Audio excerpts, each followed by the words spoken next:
Marlène et Jean-Claude sommes très heureux de te présenter une émission très spéciale afin de comprendre les faits d'actualité.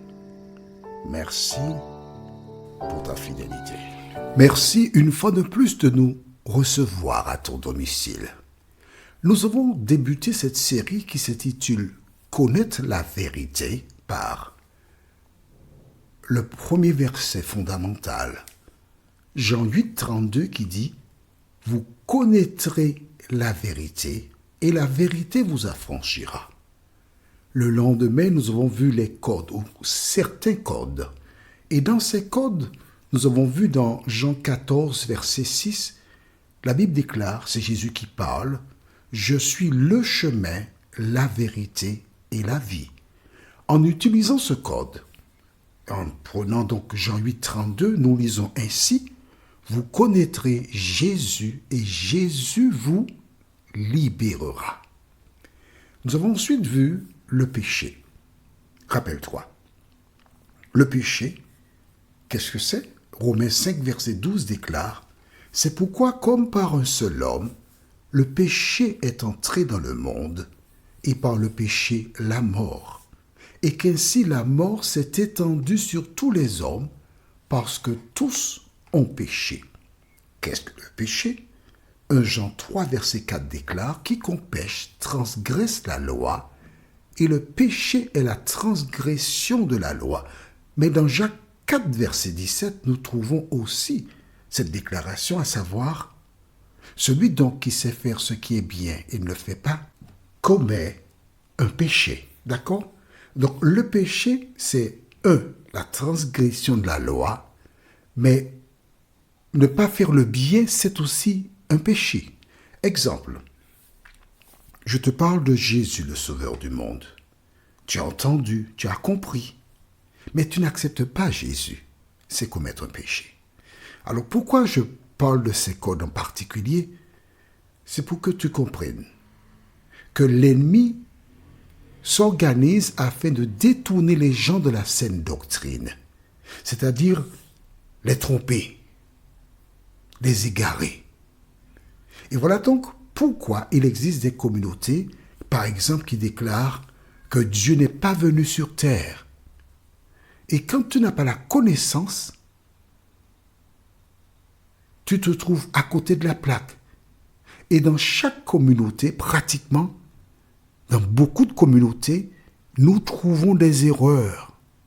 Parce que ces personnes bâtissent leur foi sur des pratiques ancestrales, sur des propos des uns et des autres, sur un individu qui un jour dit avoir eu un rêve, et souvent on s'éloigne des Écritures, on ne peut pas comprendre. Le sachant, Jésus est venu sur terre, et par sa mort, il a ouvert une voie pour le salut des hommes. Mais, afin de rencontrer le Sauveur, avant son départ, Jésus fit une promesse, celle de ne pas laisser les disciples seuls. En effet, allons au livre de Ésaïe, chapitre 51.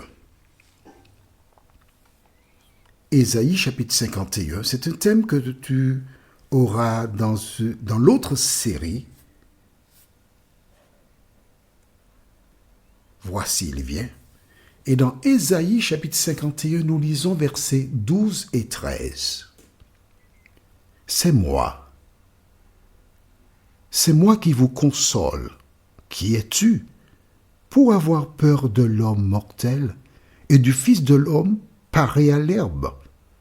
Et tu oublierais l'Éternel qui t'a fait, qui a étendu les cieux et fondé la terre? Et tu tremblerais incessamment tout le jour devant la colère de l'oppresseur, parce qu'il cherche à détruire, où donc est la colère de l'oppresseur. Dans l'Ancien Testament, Dieu nous informe que nous avons un consolateur. Qu'est-ce qu'un consolateur? Nous avons lu au verset 12, c'est moi qui vous console. Quel que soit le problème que tu rencontres, Dieu est celui qui te console. Jusqu'au livre de Malachie, il y avait des dialogues entre Dieu et les hommes. Plus tard, Jésus vint. Et dans les évangiles Matthieu, Marc, Luc, Jean, qui sont les 4 premiers livres du Nouveau Testament, nous trouvons des récits qui parlent de la vie de Jésus, les miracles et tout ce qui va autour. En dehors de cela, Jésus a fait une déclaration que nous trouvons au livre de Jean chapitre 14. Jean chapitre 14, et nous lirons le verset 16. Jean 14, verset 16. Tu as trouvé? Jean 14, verset 16 déclare « Et moi, je prierai le Père, et il vous donnera un autre consolateur, afin qu'il demeure éternellement avec vous. » Un autre consolateur. Nous avons vu dans Ésaïe 51, versets 12 et 13, que c'est Dieu qui console. Nous n'avons pas vu le mot consolateur, mais nous avons vu que c'est Dieu qui console.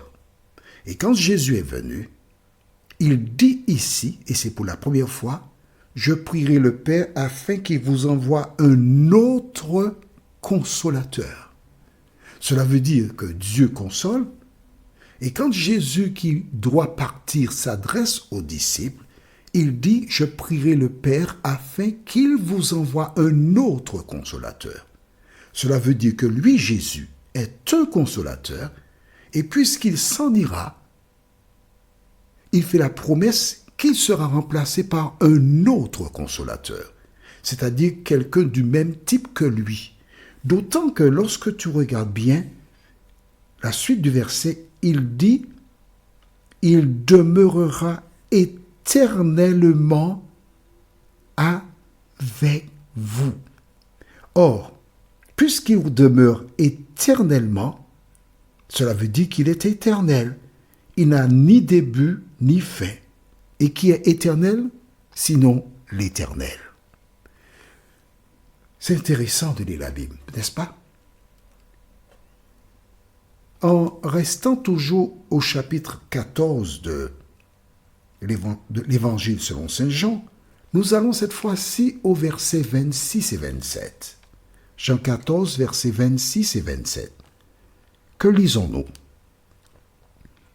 Mais le consolateur, l'Esprit Saint. Jésus mentionne clairement que le consolateur, c'est l'Esprit Saint. Ce n'est pas une force vive. Parce qu'il a dit, je prierai le Père afin qu'il vous envoie un autre consolateur. Et ici, il dit, mais le consolateur, l'Esprit Saint, que le Père enverra en mon nom, vous enseignera toutes choses et vous rappellera tout ce que je vous ai dit. Qui enseigne? Le Saint-Esprit, le consolateur. Est-ce que tu découvres cela?